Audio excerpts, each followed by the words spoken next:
Hello friends, कैसे हैं आप सभी लोग। लर्नर्स जोन्स में आप सभी का स्वागत है। इन न्यूज़ के सेगमेंट में आज की बहुत बड़ी खबर ये है कि रशिया ने emergency meeting United Nation Security council की कॉल की है और इनका कहना है कि बायोलॉजिकल वेपन वॉर हो सकती है जो आज कॉन्फ्लिक्ट रशिया और यूक्रेन के बीच में चल रही है। उसमें इस एक फियर को लेके वो बैठे हुए हैं। उन्हें लग रहा है कि एक फियर बहुत बड़ा फियर है जो इनको आने वाले टाइम पे बहुत बड़े इश्यूज क्रिएट करके दे सकता है।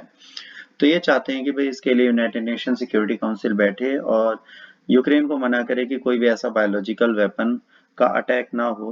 क्योंकि एक बहुत इंपॉर्टेंट चीज कही जाती है जो डे वन से फॉलो की गई है और सब फॉलो करते हैं, वो ये है, जिसमें इंडिया भी इसके अगेंस्ट है और वर्ल्ड में कई कंट्रीज कहती हैं that's war is not with innocent people and civilians. तो अगर बेटा बायोलॉजिकल वॉर होती है या कुछ भी होता है तो ये बायोलॉजिकल वॉर सिर्फ एक पर नहीं है, काफी लोगों पर आती है और इससे नॉर्मल जनमानस का भी हानि होती है और जनमानस के स्वास्थ्य की जब हानि होती है तो एक दिन में रिकवर नहीं होती। तो इसके अगेंस्ट है biological activities in Ukraine. India at UNCC raises concern amid Russia charge against US.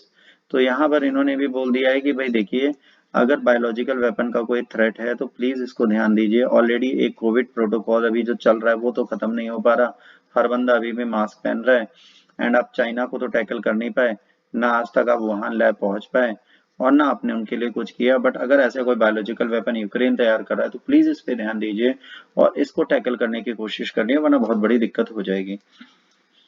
On bioweapon use in Russia-Ukraine war, India strong stand at UN meet। यहाँ पर बायोलॉजिकल वेपन यूज के against India बहुत tight बैठा है। उसका कहना है भाई बायोलॉजिकल वेपन्स नहीं चलने चाहिए, ये सीरियस कंसर्न हो जाएगा वर्ल्ड वाइड, तो ये काम बिल्कुल नहीं हो सकता, इसके लिए वो बैठे हुए हैं। एंड इतिहास गवाह है, जब यूएसए ने भी अटैक किया था इराक पे तो उन्होंने ये कहा था कि भाई यहाँ पर बायोलॉजिकल वेपन्स हैं जो बन रहे हैं जो फ्यूचर के लिए इंडेंजर्ड होंगे।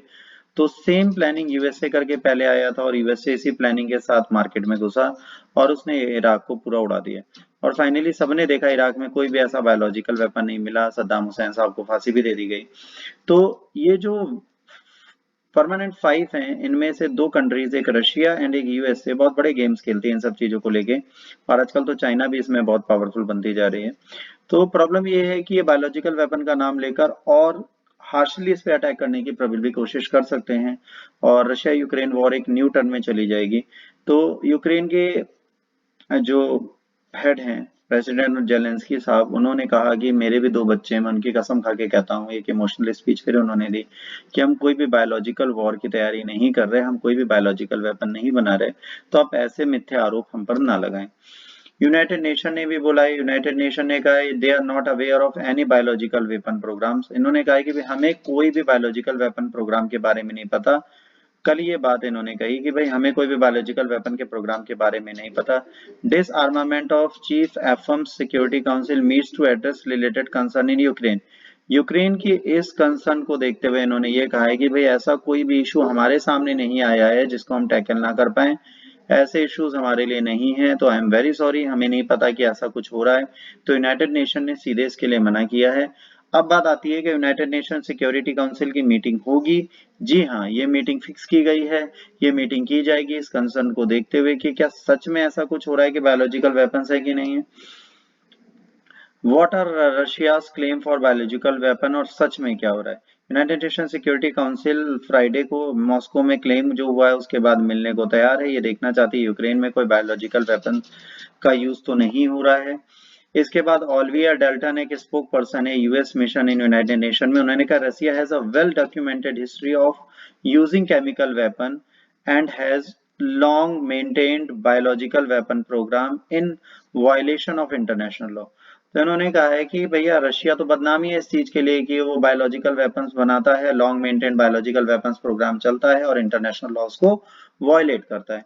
ओविलिया डल्टन बहुत इंपॉर्टेंट पर्सनालिटी है, उन्होंने ये स्टेटमेंट दिया है। तो ये भी कंसर्न वाली बात है कि रशिया यूक्रेन पे ध्यान लाने के बाद कहीं यूक्रेन को जीतने के लिए खुद ही बायोलॉजिकल वेपन का गेम ना खेल जाए, क्योंकि वीटो पावर है, एक P5 कंट्रीज में जुड़ी हुई है, तो इतना इजी नहीं होता इनको हटाना भी और इनकी बात सुननी भी पड़ती है।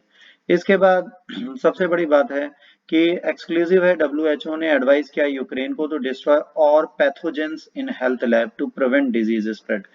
पैथोजन अब ऐसा नहीं है कि हर एक कंट्री में इनएक्टिव वायरस नहीं होते हैं, हम उन पे रिसर्च नहीं करते, उनके इम्पैक्ट नहीं देखते। भाई मेडिसिन वर्ल्ड जो है वो इसी के दम पर चलता है और हर एक कंट्री किसी न किसी यूनिक वायरस को अपने यहाँ रखती हैं पैथोजन फॉर्म में। तो कई सारे पैथोजन यूक्रेन में भी पाए जाते हैं। तो डब्ल्यूएचओ ने कहा इन सबको डिस्ट्रॉय कर दीजिए फ्यूचरिस्टिक अप्रोच के लिए, कि हो सकता है गलती से कुछ ऐसा हो जाए कि जहां आपने पैथोजन रखे वहीं पर एक अटैक हो जाए और आपकी वो बेसिक चीजें इंडेंजर्ड हो जाएं और आप एक अननोइंगली एक अगली पैंडेमिक सामने फैला दो। तो जाहिर सी बात है, जैसे वर्ल्ड में सबने कहा कि भाई वुहान ने सच में यहाँ वुहान से ये सारी चीजें आई हैं कि नहीं आई हैं, इसको देखना जरूर है। तो वुहान लैब के टेस्टिंग के बारे में भी हमें प्रॉपर बात करनी चाहिए, इसको समझना चाहिए। ये सारी बातें डे वन से चली रही हैं, इनकी सारी बातें हमें टैकल करने वाली बातें थी। तो इसमें इसके आगे इन्होंने कहा है कि भाई ये सारे इश्यूज हमें टैकल करने जरूरी हैं। तो अगर आपके पास कोई भी ऐसी चीज है तो प्लीज उसको बैन कर दीजिए। इसके बाद रशिया इंटरनेशनल कमिटी में 4 years assisted Russia use chemical weapon in carrying out assassination attempt against Putin enemy, जैसे एलेक्सी नेल्विन है, आज वो रशिया के प्रिजन में है।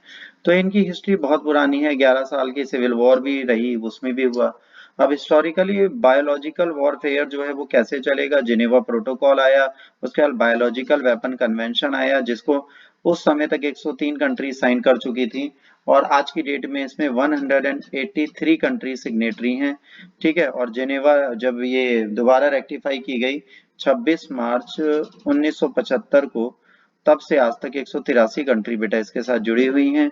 अब ये जिनेवा प्रोटोकॉल जो है बायोलॉजिकल वेपन को यूज करने से मना करता है, किसी भी टॉक्सिक वेपन को आप यूज नहीं कर सकते। ट्रांसपोर्ट और सारे टाइप के बायोलॉजिकल वेपन्स के बारे में डिटेल में बात और सब कुछ करने की कोशिशें करता है। तो बैन करने की बात है कि कोई भी बायोलॉजिकल वेपन आप यूज ना करें और उसको यूज किए बिना ही आप एक प्रॉपर डायरेक्शन में रह सकते हैं।